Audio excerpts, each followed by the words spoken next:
కుమార్ గారు ఒక సృజనాత్మక, ఒక క్రియేటివ్ విజనరీ అనేది నేను ఎంతో ఇష్టపడుతున్నా. నేను ఎటువంటి కథలైతే మన సమాజానికి అవసరమని భావిస్తున్నాను, ఆశిస్తున్నాను, అటువంటి కథలు ఒకేసారి 15 కథలు చదివే అవకాశం నా అభిమాన రచయిత పుస్తకాన్ని మీ అందరి ముందు ఆవిష్కరించే అవకాశం లభించడం. తెలుగులో సంకలనాత్మక కథలు కొన్ని మనం ఈ సందర్భంగా చూసుకోవాలి.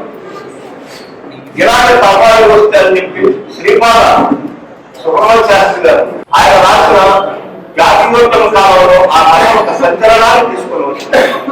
తర్వాత 1980 ప్రాంతాల్లో అల్లం రాజయ్య అతడు అని చెప్పి ఒక కథ రాశాడు.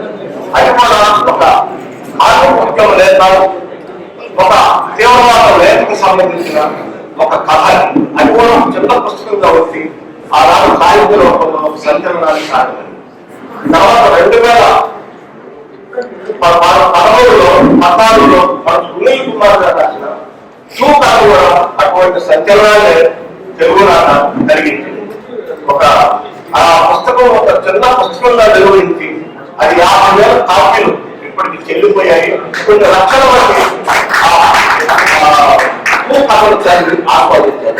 మరి మన సునీల్ కుమార్ గారు కష్టజీవుల కథాలని, అలాగే అరకిన్నరకు గురి చేయకుండా అరకిన్నరకు గురవకుండా వారి పక్షాన నిలిచి రాస్తున్న రచయిత. మాట్లాడినటువంటి ఒక సీరియస్ స్టోరీస్ చాలా ఆ వ్యంగ్యం నుంచి దుఃఖం, ఆ వ్యంగ్యం నుంచి ఆకరణ, ఆ వ్యంగ్యం నుంచి ఇతర కరుణ, ఇవన్నీ కూడా వ్యంగ్యం కేంద్రంగా ఎక్కడ పరిచయం చేయడం అనేది ఆయన ప్రధానమైనటువంటి లక్ష్యం.